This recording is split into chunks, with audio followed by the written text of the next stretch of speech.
como lo anuncié, vamos a hablar de un tema muy importante. Está relacionado al trasplante de órganos. Yo debo confesar que lamentablemente perdí a mi madre. Ella tuvo enfisema pulmonar. Se solicitaba pues que haya un trasplante de pulmón, pero no llegó esa posibilidad. ¿Qué hubiese pasado si es que nuestra cultura fuese distinta respecto al trasplante? Así como yo, muchos otros familiares estarían gozando de su madre, de su padre o de sus hijos. Pero vamos a hablar sobre este tema y vamos a llegar al fondo del asunto. ¿Por qué le tenemos tanto pánico al trasplante de órganos? Bueno, está con nosotros el doctor Juan Antonio Almeida Alcántara. Él es director general de la Dirección General de Donaciones, Trasplantes y Banco de Sangre del Ministerio de Salud. Doctor, un placer tenerlo aquí con nosotros. ¿Cómo está? Buenos días. Bueno, la primera pregunta tiene que estar relacionada, ¿por qué tenemos tanto miedo a donar órganos? Estábamos viendo estadísticas que usted tan gentilmente nos había enviado y en lugar de ir subiendo en las estadísticas, vamos bajando, aunque hay un incremento, pero es muy leve. ¿Por qué hay tanto temor? Sí, hay muchos mitos en relación a la donación, ¿no? Uno de los más conocidos, por ejemplo, es que las religiones no permiten la donación cuando no hay ninguna en el país que se oponga. Todas aceptan y promueven la donación de órganos a alguna persona que lo requiera. Otro de los mitos que se tiene es que si tú vas a un establecimiento de salud y tienes tu DNI diciendo que eres donante, no te van a atender como debiera, ¿no? Eso tampoco es cierto. Porque están esperando que uno le vaya mal, por decirlo de alguna manera, para donar, pero justamente va en contra pues del juramento médico, ¿no? No solo eso, sino el equipo que trasplanta, que se encarga de los trasplantes, que se encarga de tener los órganos, no es del hospital, sino ese equipo se activa en el momento en que se produce la muerte cerebral. Mientras tanto, los profesionales, los establecimientos se dedican a salvar vidas, ¿no? A todo el que llegue, ¿no? ¿Cuáles son las mayores necesidades? Es decir, ¿quiénes están en primer lugar de las listas de esperas que ustedes manejan para un trasplante de órganos? En el país tenemos aproximadamente entre más o menos 7.000 personas que requieren un trasplante de órgano tejido. En lo que respecta a órganos, lo que más se requiere son riñones, hígado, corazón, pulmón, páncreas. En lo que corresponde a tejidos y lejos, lo que se más requiere son córneas, piel, huesos, válvulas cardíacas. Es decir, la necesidad es grande, pero también la posibilidad de donar también es muy amplia. Una sola persona que dona puede dar vida hasta más de 10 personas. Hasta más de 10 personas. Otro tema también, doctor, al que nos enfrentamos está vinculado a la familia. Uno, a través del Documento Nacional de Identidad, puede establecer si dona o no sus órganos. Pero muchas veces sé que ustedes se enfrentan a que a pesar que alguien ha dicho que sí va a donar, la familia dice, doctor, no, nosotros nos oponemos. ¿Qué pasa en esas situaciones? Sí, tenemos todavía un porcentaje muy alto de lo que llamamos negativa familiar. Entre 70 y 80% de la población todavía en el momento que se le solicita que done los órganos de su familiar fallecido, todavía dice no. Esperamos este año, este mes de mayo, por ejemplo, es una cosa peculiar. Estamos entre 40% aproximadamente de negativa familiar, es decir, hay más personas que están concientizadas a donar. Creemos que estamos por el camino correcto y que la donación se va a incrementar. Sin embargo, es fundamental que aquella persona que quiera ser donante hable con su familia, pidiéndole que sepan, primero, que quieren ser donantes y segundo, de que respeten su decisión de donar. Ahora, doctor, una vez que ustedes se enfrentan al tema del trasplante, también hay horas cruciales y minutos importantes porque tienen que realizar pruebas muy rápidas sobre el órgano que va a ser donado y trasplantado. Sí, nosotros, una vez que se determinó la muerte cerebral y hubo la aceptación de la familia para donar, lo que se hace es hacer una serie de pruebas a ese posible donante. Se le descarta enfermedades infectocontagiosas como HIV, hepatitis, HTLV y otras, y también se le descarta otro tipo de enfermedades como tumores, cánceres, que contraindican un trasplante.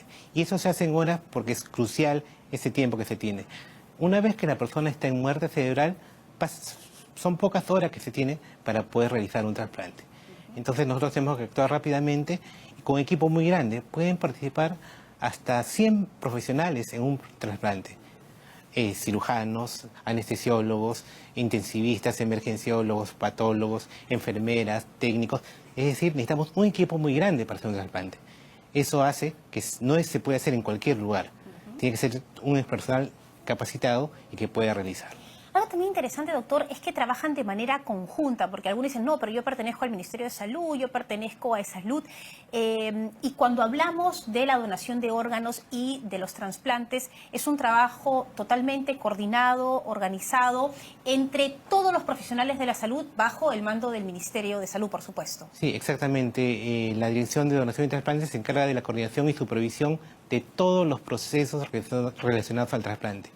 Se indica dónde va a ir el órgano, se hace la verificación de la lista de espera para que sea la persona que lo requiera, lo reciba, sobre todo para evitar rechazo, ¿no? Porque un trasplante tiene que ser al mejor receptor que sea compatible para que no haya ninguna complicación. Y en eso trabajamos muy cercanamente con todas las instituciones de salud del país, Seguro Social, Fuerzas Armadas, policiales, con todos para poder hacer un trabajo único y conjunto. ¿Esto es un derecho o es un deber? ¿Cómo podríamos plantearlo? Es un derecho para todos recibir un trasplante y debería ser un deber para todos ser un donante. En la práctica cotidiana que usted tiene, ¿qué satisfacciones ha podido ver respecto a una operación exitosa y la calidad de vida? Porque no solamente hablamos de salvar una vida, sino muchas veces de mejorar una condición que durante años cada vez se va deteriorando. Nosotros tenemos muchas historias, se puede decir, de muchos pacientes que se han recuperado. Sobre todo los niños, vemos niños que han dejado de estudiar, que están, en caso de los niños que requieren un trasplante renal, amarrados, se puede decir, una máquina de diálisis 3 veces a la semana, en condiciones no buenas. Es verlo cómo regresan a su vida normal, a estudiar. Son pequeñitos, crecen, es decir, vuelven a adaptarse a lo que debería ser su vida, ¿no? Todo niño tiene derecho a crecer, derecho a ser feliz, y con esto lo logramos.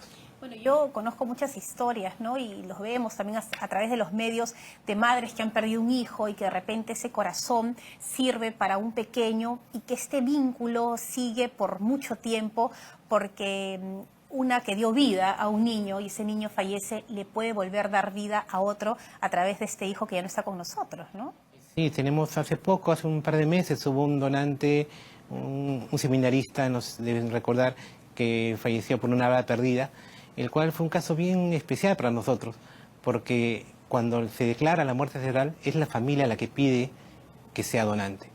Y lo pide porque en vida su hijo le había dicho que si alguna vez sea ese caso, que donen. Entonces la familia dijo que quería respetar esa voluntad del paciente, y finalmente sus órganos fueron a varios niños, el corazón, el hígado, las córneas y los riñones. Es decir, qué mayor satisfacción tiene esa familia ahora que sabe que a 6 personas dio vida a su hijo, que no se perdió. Claro que sí, ¿no? Y que continúa, ¿no? La trascendencia. ¿Cuál es esta capacitación que tienen nuestros médicos? Sabemos que en el Perú tenemos grandes profesionales de la medicina en todas las ramas, además somos reconocidos en el mundo por la calidad de nuestros médicos, pero ¿cuál es esta preparación que tienen los profesionales vinculados al área que usted maneja, de la donación de órganos y de trasplante? Bueno, en el país se hacen todo tipo de trasplantes. Tenemos la posibilidad técnica de poder hacerlo. Tenemos también la posibilidad financiera, el Seguro Integral de Salud, Salud, los seguros de las Fuerzas Armadas y policiales cubren los trasplantes. No es que les cobran aparte, porque no. Mucha gente me preguntaba a través de las redes ahora que anunciaba la entrevista con usted, pero ¿cuánto me cuesta un trasplante? Yo nunca voy a poder acceder estando enfermo porque yo pertenezco a las entidades públicas de salud. Y usted nos está diciendo que, por supuesto, están cubiertos. Claro, el CIS cubre los trasplantes y Salud, lógicamente, también los cubre. Tenemos la parte técnica de los médicos, tenemos la parte financiera, tenemos los insumos. Lo que nos falta son los donantes. O sea, hoy día, si podríamos triplicar o cuadruplicar el número de donantes, podríamos hacer en estos momentos, en las mismas condiciones, un mayor número de trasplantes. Claro, las cifras que usted nos ha proporcionado son increíbles porque hablamos de población identificada con DNI a diciembre del 2018 y de 24.596.225 solamente aceptan donar 3.223.000 y no acepta, o sea, pone no, 18.829.000. Sí, es casi el 80% de la población mayor de edad en el país dice no a la donación en su DNI. Solo el 12 o 13% dice sí y la diferencia entre 7 a 8% está vacío, no hay opinión. Y muchas veces también el miedo está relacionado a la ignorancia, aquello que desconocemos y tenemos miedo de lo que pueda pasar con nuestro familiar. Claro, está fallecido, hay un respeto al cuerpo, pero es importante saber que ustedes cumplen con todos los protocolos establecidos. ¿Cuánto tiempo, por ejemplo, hay en que hay un corazón listo para ser donado y en que pueda ser trasplantado? Sí, mire, todo procedimiento de trasplante se hace con el mayor cuidado, es un acto quirúrgico de la mayor complejidad. Se hace la cirugía del donante dejando a la persona en las mejores condiciones, para que no, como si no se notara que hubo una donación. Una vez que se está en los órganos, tienen poco tiempo para mantenerse fuera. Un corazón en promedio tiene 4 horas para poder ser trasplantado, estar fuera de un cuerpo. Un hígado en promedio 6 horas. Un riñón entre 12 a 24 horas. Un pulmón 2 horas. Es decir, una vez que se hace, el proceso se hace muy rápido para poder hacer el trasplante exitoso. ¿Y cómo vamos avanzando en el tema de los casos exitosos? Es decir, ¿cuál es el acompañamiento que luego tienen los pacientes que han recibido un trasplante de órgano? Todo paciente tiene que tener un tratamiento que es a base de inmunosupresores para que no haya rechazo. De todas maneras, es un elemento extraño que entra al cuerpo, pero que va disminuyendo la dosis conforme pasa el tiempo. Pero aparte tiene que tener mucho cuidado. Lógicamente tiene que mantener una vida ordenada, tiene que evitar infecciones, tiene que alimentarse adecuadamente, pero lo importante es que regrese a una vida normal, vuelve a ser una persona productiva, vuelve a ser una persona que puede trabajar, estudiar, que puede desarrollarse. Hay pacientes que tienen más de 20 años trasplantados y que siguen estando normal, ¿no? Y en el caso de los trasplantes entre un familiar a otro, que dice, bueno, yo no quiero que mi hijo siga sufriendo o mi esposo y le voy a dar un riñón, ¿cómo ve el tema de la calidad de vida de ambos pacientes? Bueno, la persona que dona no debería tener ninguna complicación.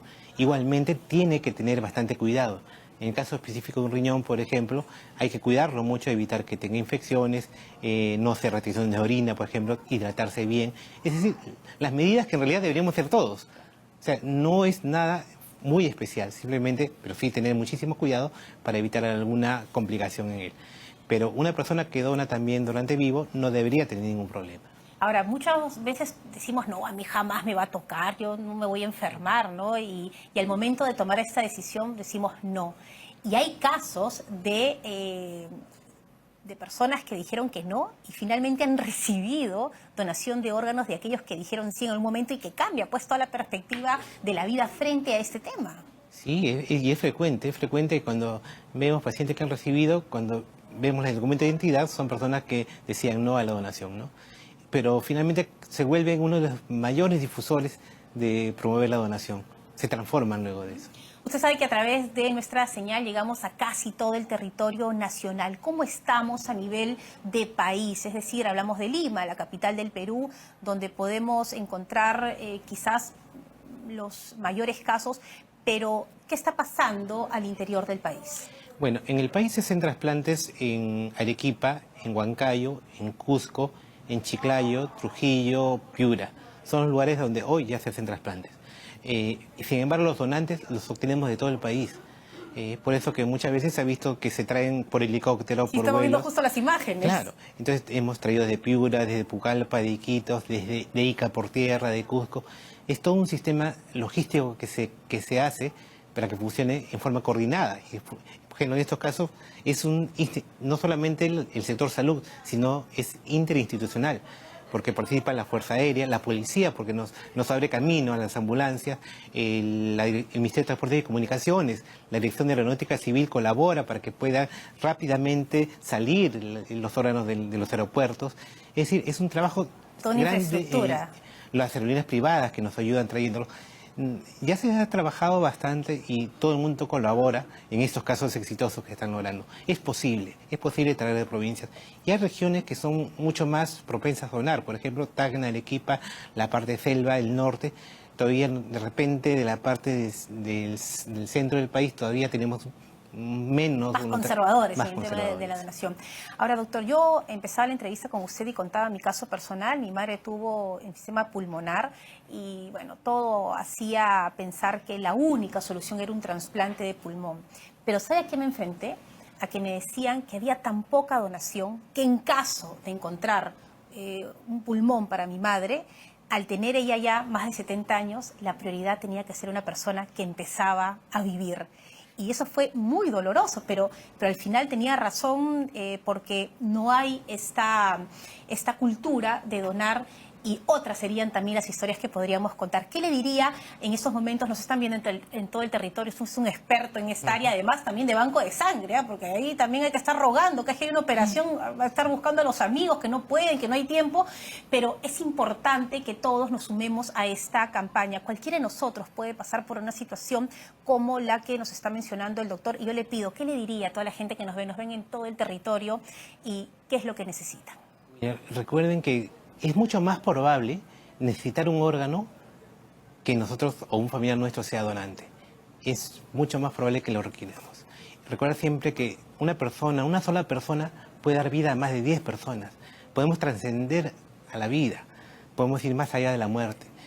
Y siempre recordar que donar órganos es salvar vidas. Ahora, si en ese momento hay muchos que dicen, bueno, el doctor me ha convencido, el doctor Almeida, así que yo quiero donar. ¿Qué tiene que hacer en esos momentos la persona que quiere ser parte de este gran sistema solidario de ayuda con una donación de órganos? Bueno, pueden inscribirse en RENIEC para cambiar su DNI hacia la voluntad de donar, o pueden inscribirse en el acta de consentimiento para la donación que se inscribe en el Ministerio de Salud. Estamos en diferentes lugares, hospitales, instituciones, donde pueden acercarse. Pueden llamar al 315-6699. 315-6699. Es las 24 horas para que les informen dónde y cómo pueden inscribirse. Pero lo importante es que si ya tomaron la decisión de donar, lo conversen con su familia. Sobre todo es eso. Lo importante es que conversen con su familia y les pidan que respeten esa decisión de donar. Bueno, le agradecemos muchísimo al doctor Juan Antonio Almeida Alcántara, director general de la Dirección General de Donaciones, Trasplantes y Banco de Sangre. Y además felicitaciones al gran equipo que tiene usted trabajando por este tema tan importante. Nosotros vamos a hacer una pausa y regresamos, por supuesto, con más información. Usted está viendo TV Perú Noticias. Volvemos.